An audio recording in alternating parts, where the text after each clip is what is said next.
Previously on the OMEN podcast. Koala, are you using your soul at the moment? I'm reasonably attached to it. May I ask why? No reason. You see a painting up there. It looks like this particular trial by combat is a witch, a very old-looking witch. She is fighting something that doesn't look human. It looks like some sort of person made from wood.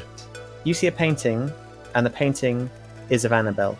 Don't patronize me, God. Y'all remember how we said glowing's bad? Yeah? Oh, did you also summon a demon? No, but Annabelle, are you magic? I don't. I set down the painting, I put my hand on Annabelle's shoulder, and I say, if it bothers you that much, I can cut it off for you. I knew it was coming. I just didn't know when. What will happen next? Find out on this exciting episode of OMEN.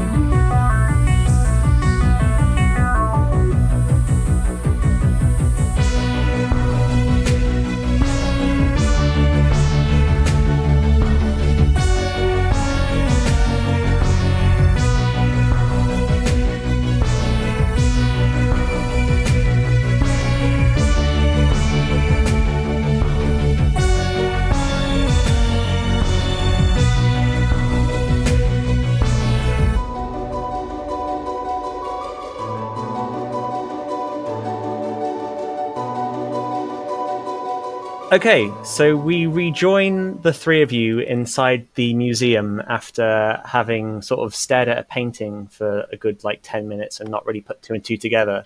But as soon as we finished recording last session, Nelson made some sudden epiphanies happen in his brain. I had to go and re-listen to all the episodes, but now I'm all caught up on all the hints that you kept dropping for us. I gave you at least 1,000 hints, and yet nothing happened. I do love how at the end of last episode we said, oh man, it's cool that we found the 3 hints you left in there, and we just saw you slowly dissolve into a puddle of shame and sadness.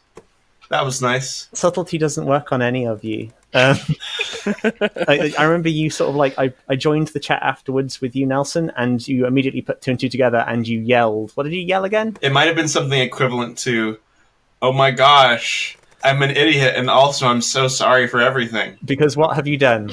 So there might be a very small chance that in the process of burning down a mansion of jerks with a bunch of flaming panties, the wound of which Annabelle has very helpfully healed, I might have also burned down her ancestral home! Because things change over time. And Saint John apparently is kind of like Saint John! When you say things in French, I just don't understand them at all. So yeah, it turns out that the town of Phantom was originally settled by the ancestors of Annabelle St. John, and it looks like she's managed to gain a very useful healing ability from touching the painting as well, because you've touched the painting of your great-great-grandmother or something. Who looks absolutely identical, and there's definitely nothing weird about that. Absolutely nothing. It's fine. We deal with weirder things every day. It's not a problem, I promise. You see, if I'd said looks like Annabelle St. John but with a slightly different nose, you would have completely missed it and been like, nah, different nose, completely unrelated. We'd be like, oh man, this is probably a monster. We have to kill whoever has this other nose. So the three of you are standing there kind of aghast at what has just happened. So you now all know that Dr. Martin is possessed by a demon. You know Annabelle has magical healing powers, and we know that Koala is still Koala. And you look out of the window, and you see someone coming up to the museum. Oh shit, hide! I jump behind a sculpture or something. Are you all going to be hiding? I'm not going to be hiding. I feel like after just being healed, after making a series of connections in my brain that suggests I might have done something horribly wrong to a friend, I'm kind of shaken, and where they nimbly leap behind cover, I'm kind of moving towards it while also confused about what everyone else is doing. My mind is not here right now. It's just a series of echoes of Saint Jean, Saint Jean, St. John, St. John, and they get louder and louder and faster until, like, there's this moment of pure connection in which I am stunned by the magnificence of God, who is still British from what I know. In comes one of the deputies. The door opens up and a deputy walks in. Sam, you're hiding, and also Andreas, you're hiding? Yep. I guess I am now. Do I need to roll for that? Okay, yeah, both of you roll for agility. I got a 7. I got a 19. Annabelle goes straight into cover, and Dr. Martin is sort of rounding the corner, but he trips up on one of the school supply boxes in the schoolroom and lands face first on the floor, whereas Annabelle's hiding under the table. And in comes the deputy from nearby, and he looks at Koala standing there and then looks down at Dr. Martin on the floor, and he draws his gun, and he looks at both of you, and he says, "What are you doing here?" Is this the way to the bathroom? Do you think that's really going to work? I mean, I could try. Roll for persuasion, I guess? I think it's more of like a panicked response. 11. Yeah, that ain't going to do it. I slam down the painting on the deputy, trapping him. Okay, all right, roll for strength. All right. It seems I have rolled an 8. So you slam the painting down on his head, and it smashes around him. Oh gosh, it's destroyed Annabelle's painting! Oh no! Yeah, you've destroyed Annabelle's mum's painting. And he pulls out his gun, and he discharges it. Could you please roll for agility? Oh shit. Don't get shot. Oh my god. I got a 20 in agility. So what I want to do is, as he shoots at me, I want to push up the gun so it shoots him in the head. Oh no. You're joking. No, he's dead now. All right, you push the gun upwards as he shoots, and a bullet catches him in the jaw, and he falls over flat on the floor. What the fuck? Koala, you just killed a cop? I didn't shoot the sheriff. I shot the deputy. He technically shot himself. This is fine. This is okay. You killed a cop, man. I'm starting to think that we ought to have just burned the whole town down like you wanted to earlier. I didn't. I just wanted to keep us safe, and I've also kept us safe now, although there have been shots fired. I was hoping shots wouldn't be fired. At this rate, like, we're burning the town down. We're just doing it a heck of a lot slower. Are you suggesting that we burn it down now? Like, is that your desire? Also, I realize I burned down your ancestral home. Also, I've destroyed your painting. I'm so sorry for destruction and multiple other things. You're entirely lucky I had that talk with HR before we came out here, and I'm not allowed to pistol whip you no more. Oh, that was a talk you had with HR. Apparently it was a problem, and it was creating a hostile work environment. Apparently Ethel reported it. I have several concussions. You don't remember when we did that drinking game with the pistol headbutting thing, Koala? That sounds like something that would get HR involved, now that you mention it. Might have caused a couple of those concussions. It's fine. It's fine. We're moving on. What are we doing with his body? So as you look down at the body, another man walks up to the front of the museum, and this guy is definitely not a deputy.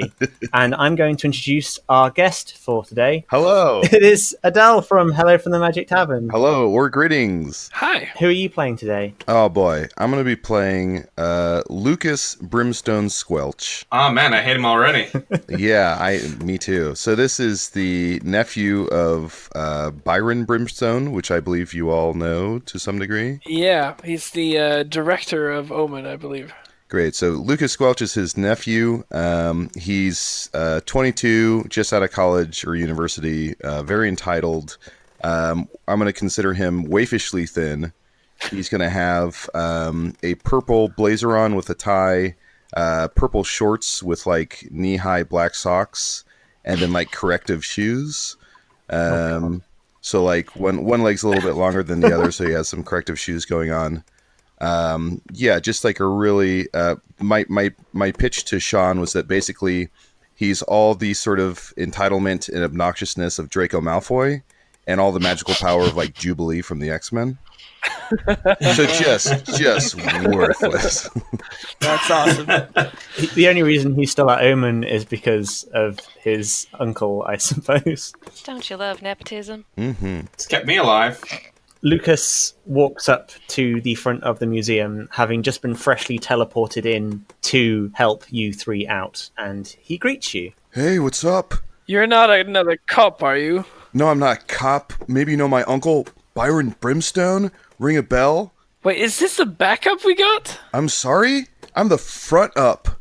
And call me Quasimodo because I should ring a bell. I'm Lucas Squelch, Lucas Brimstone-Squelch. Oh, hello, Lucas. It's nice to meet you. And Martin reluctantly shakes his hand. And Lucas puts forward his hands, expecting like a kiss on the back of the wrist. Almost like an enchanté moment. Meanwhile, I kind of just am like trying to stand in front of the body, kind of like I'm kind of standing astride it, but bending down and trying to look casual. You're sort of squatting over the body. It isn't very effective. Why are you sitting on that body?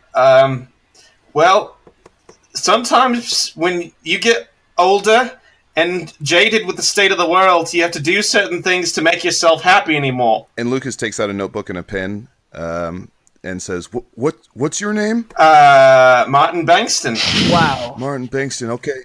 Well, I'm writing you up. My uncle's giving me some power. I'm supposed to keep an eye on you all. So consider yourself with a warning. You got it, mate. Why don't we just go around the room and everyone introduce themselves so I can take notes? Well, I guess I'm Koala Jackson. You guess you're Koala Jackson? Yes, I From am. now on, you're Wallaby Jackson, okay? Okay. Because if you don't know, then I'm going to make a choice. Sure, I'm Wallaby Jackson. That's totally Great. my name. Dingo Jackson it is. You're Dingo Jackson. I suppose I'm Annabelle? And I'll tip my hat real gentle. Okay, well, I didn't like the lack of confidence with the suppose, but I do appreciate a nice gesture. That's some social grace at play, so I'll allow that. Someone's got to have some. Martin holds his hand up and really wants to ask a question from the teacher. Yeah, dude, I'm 22. Do we have a question in the room? Yeah, are you our boss now? Yeah, I guess you could say I am, but I'm also part of the team. Like I want to be part of the team, and I want to get into it. You know, I want to be in the thick of it and like get stuff done. Well, you should know that our other boss got arrested, so that's kind of why we asked for a backup. Also, he got arrested for a crime we may have committed. Okay, well that's why I'm here. So consider me a boss, but also a friend and a teammate. Okay. And a lover? Question mark. So like, How about not? You had me up until the end, but you can choose which box to place your name into. So it's not an obligation. It should come from a place of inspiration, not obligation. This is inspiring. I have to say, I've never had a leader with this kind of confidence before. Please, I'm a friend, not a leader, and a teammate, but fear me. And Lucas tries to put on a display of magic. Okay. And basically is able to... we're inside of a building right now? We are. Okay, so he directs all his powers towards one window frame. Okay. And we see that the window frame, like the pane of glass within the window frame, goes from clear to like slightly opaque, and then back to clear. Yeah, so that's just a little taste. Yeah. In case anyone else comes by, could you make that just like very opaque? No, I can't. I mean, I can do it for a second, but I can't hold it. It's still pretty cool. Yeah, it is pretty cool. It's more magic than I have. Yeah. It might be worth you explaining the current situation, like a sit rep to Lucas. Yeah, how about you do that, Sam? I think I'm gonna sit out. well, Well, what's going on? Did somebody fall down a well? We saving baby Jessica? What's going on? I wish that would have been a lot easier to explain to you. Well, so the house is on fire. There's a bunch of panties in the woods. I don't entirely remember how we got them because you get pants from plants, and then God is British, so pants means panties. Cool. Real quick. You said the house is on fire and there's panties and pants come from plants? Yeah, 100. Yeah, that's Okay, that's so everything. good. So clear so far. Okay, super clear. And then there's a rave in the grave because that, and then we got a gory hole from the glory hole because we made a hole in the wall, and any hole in the wall that links between two places automatically a glory hole, and then we made it gory, so it was a little bit more glorious. I don't think this is important, at the same Annabelle. time, I don't. And then, no, this is 100% important. You asked me to explain. Oh, also there was a death god. I don't remember if I mentioned that. Okay, aren't all gods in- death gods? There was a death god. Yeah, we had well, not like a god, because, like, God's British and he won't British-ish. But, like, he gave us a magical thing. He took a skull and it was really weird. I don't like how he liked that skull. But now that I think about it, that death god said something about a portal and we never went back and dealt with that. He did offer to open up the big sort of shield that's surrounding the Gumbo Land theme park gator at the minute, the big roller coaster. Yeah, you could lead and be our friend on that, I guess. Did you say Gumbo Land? Yes. All right. Well, this is a bunch of word soup, but I'm on board. Well, here's the thing. Before we deal with that, can we deal with the body that's in our midst? Well, if we're not here to be associated with it, it's not a problem, right? This building weren't open, so it's not like people were going to come in here. But there was just a gunshot, so that might attract attention. All right, I need everybody to get away from the body. Okay. And Lucas strains with all his tendons and being, and he directs his magic and hands at the body, and slowly, over the course of like 25 minutes, a rug that's on the floor, over 25 minutes, slowly starts to go over top of the body. Basically getting done in 25 minutes what someone could do in 10 seconds, which is to cover the body with a rug. But it was quite impressive, right. I imagine. Well, I need to take a quick 10-hour rest, and then we can head out. We don't have time for that, sir, friend. Please, friend, sir. Oh, okay, friend, sir. Listen, our other boss got arrested, like I said. He's gonna get, like, killed by a magic forest creature that I don't remember the name of. Spriggan. Oh, we should all be so lucky. A Spriggan, yeah, in about 24-ish hours. So you're saying we do have 10 hours? Well... If we just crack this baby in 14, then we're all set. The math works out. Well, here's the thing. If we abandon our old friend boss, then that would mean that there would be a precedent for not treating our new friend boss very well. So maybe we should not rest for 10 hours. Fine. I'm not going to fight you on this. We'll go, but I'll just be tired the whole time. We can get you an energy drink from the glory hole. I mean, the glory hole. I prefer it from the glory hole. So, I always drink straight from the glory hole. Hey, I didn't make up this. No, I know you didn't. And that's the worst bit about it. I'm eating the food put in front of me, okay? So don't groan at what I'm saying. I didn't make up this situation. This was hoisted upon me. Absolutely fair. Yeah. I think I should explain, and I'll take you back to our house so I can show you the glory hole. You take Lucas back to the house and open the door, and you show him the gross, horrible, meaty, fleshy hole that you have created in the wall. Do you want to explain yourself? So this is where we hang our paintings. Yep. We were trying to hang up a painting, and we didn't have tape, so we thought, why not flesh? Oh, is this a Georgia O'Keeffe? It is I think it's a Montserrat. Oh, okay. It might also be a Georgia O-Beef, maybe? Okay. We'll go with that. I'm not hungry anymore, P.S. You sure? Good to know. I reach inside and grab an energy drink from the nearby shelf. The glory hole goes straight through into the general store, and so they're able to get food out of it. I can't believe I have to say that. I can't believe I have to say that, but here we are. Sorry. Do you want the energy drink? Yeah. Give it here. What's it called?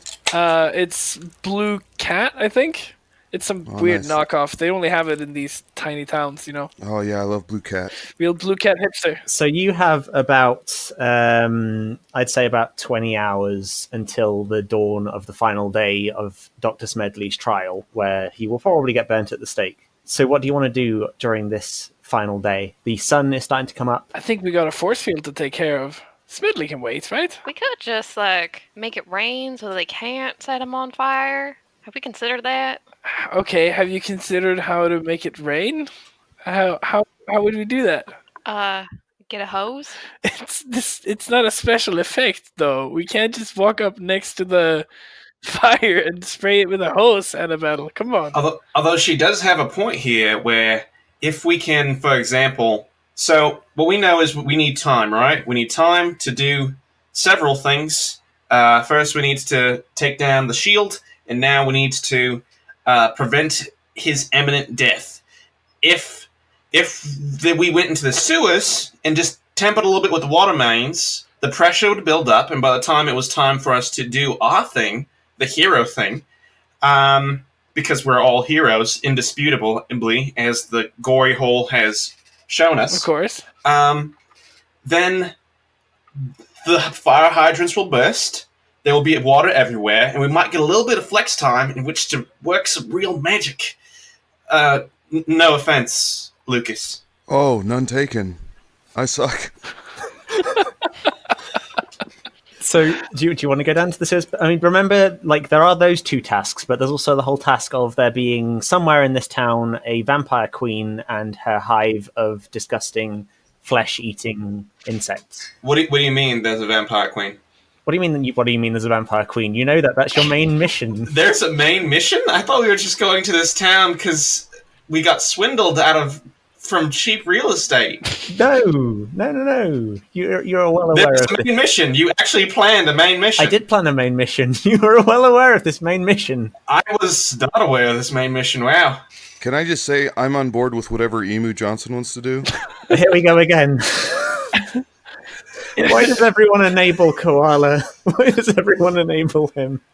Because if you don't, he burns down your ancestral home. At least Emu Johnson has a plan. Do you want to go down to the sewers then? Yeah, just, again, this shouldn't be quick at all. The main thing is going back to Gumbo Land, but we do need to make sure that we can build up some water pressure in the sewers, yeah. Annabelle, you've got a book, haven't you, about the sort of town mines and the plumbing, right? I handed that off to Dr. Martin, because that's not really my thing.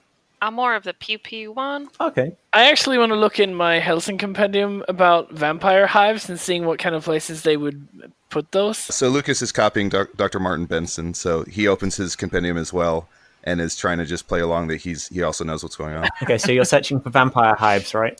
Yeah. Yeah, just searching for hives. Okay. Can you both roll for focus for me, All right. please? Yeah, totally. I got a 22. Okay, I got an 11. So you'll find that it's over here, in this section of the book. No, you're looking at the wrong part. No, this section. What? Oh, yeah, index. No, it's page 547. No, you don't I have think they to meant go to to spell it in depth, but they put an X, so it's index. But I think it means in depth. So I think I got this. Oh, okay, I guess. Martin, you look through the book and you basically figure out that vampire hives tend to be deep underground. The one that you guys took out in Paris was deep underground in the Paris catacombs. So this one is highly likely to be deep underneath the ground somewhere in the town of Phantom. Lucas saw that over Martin's shoulder, and he shouts out the information before Dr. Martin can. So vampire hives tend to be really deep underground, just like pretty deep layers. Kind of like in Paris, remember in Paris? What he said. Vis-a-vis Paris. The two of you also look down and you notice that you see like a little sort of pop-up thing at the bottom of the page, like one of those little highlight boxes. And in the highlight box, it says that if you're going to go into a vampire hive, you should probably eat garlic. Okay. Wait, in Phantom, wasn't there something that said that its highlight dish was just something very garlicky? Just bunches of garlic? Garlic gumbo? Yes, one of the main dishes of Phantom, because this was originally a French town, is a delicious garlic soup. All right, then this sounds like a good opportunity for us to, if anything, if we go down to the sewers, another point for my sewer plan, considering how much they eat just garlic soup, we'll find some down there. Well, I mean, we could just pass by the Screaming Oak over there, which is probably some sort of pub, get some garlic soup, and then head on down the sewers. If I may, I don't mean to be a show-off, but I learned at university that garlic is short for gargoyle licks. So I'm just going to go get licked by a gargoyle, and I will be right back with you. He's not here for another 2 days. Sorry. They have a pet gargoyle. Is that real? Yeah. Yep. Oh, that's amazing. That worked out. Yeah. Yep, they have a pet gargoyle, but it's currently sort of walking along the bottom of the Atlantic Ocean. It's a bit far to fly, you know. And he's big and stone. Greg Greg gets tired. It's an aged gargoyle. We don't want to put any more pressure on its joints than necessary. It's an aged gargoyle? Well, it's finally aged like wine. Isn't that a little redundant? He's going through a lot at the minute. He is in the prime of his youth. I mean, a baby is an aged human. It's of a certain age. That's a very good point. I cannot dispute that, and that makes me upset. Let's go down to the sewers, but quickly grab some garlic soup on the way. All right, so you leave the house. It's the middle of the day. I'm just going to flip over our card for the day so what we're doing in this show is there is a series of werewolf cards I've got, and I flip them over, and then whatever happens on them, something happens on that day. Nothing of interest happens today, so everything's fine. You're all right. I love the buildup of I have these werewolf cards, and when I turn them over, a very specific event happens. It's fine. It's all good. Clear. I'm going to say nothing of interest to you right now is happening. There is a thing that's happened, but you don't know about it. It's fine. So the four of you go across to the Screaming Oak, and you grab yourself some bowls of garlic soup.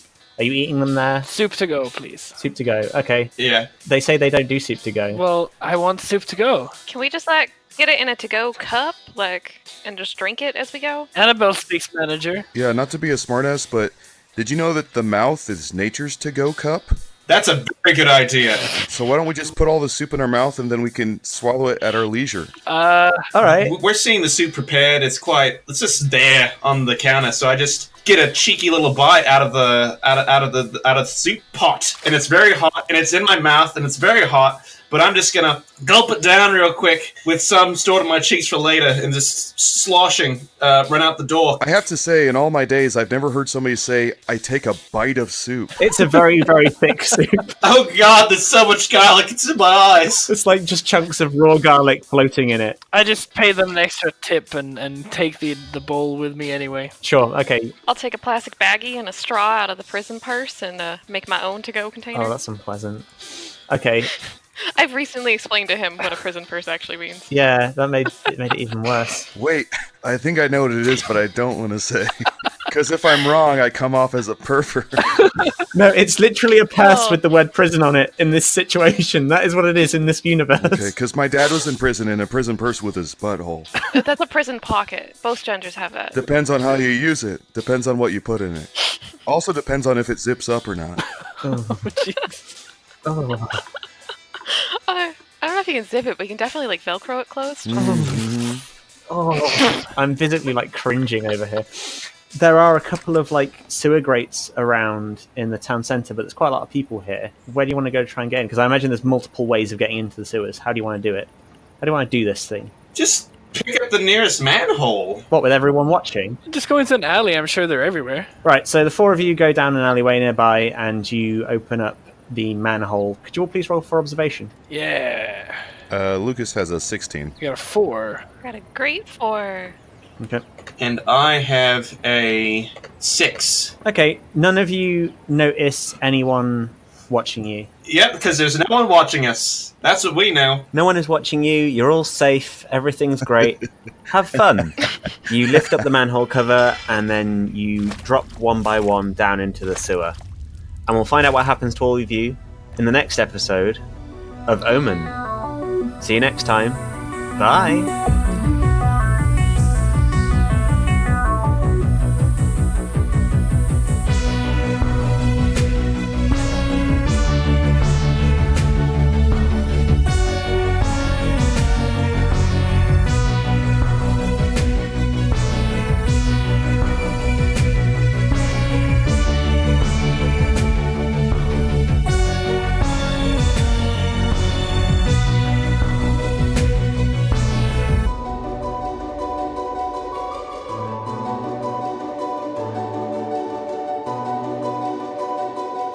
The OMEN podcast is powered by Ellipsis RPG, the accessible donationware rule set. Now available on itch.io. If you like what you're hearing, please rate us on iTunes or wherever you get your podcast. You can tweet to us at the hashtag OMENcast, that's OMEN cast, and who knows, you might get a special mention in one of the episodes from us. Thank you for listening, and remember, stay vigilant. You never know what's out there. Hi there. The show you just listened to is a member of the Necropodicon Podcast Network. Head over to necropodicon.com to find tons of other shows you'll love. While you're there, check out the cast and crew profiles and fan art galleries.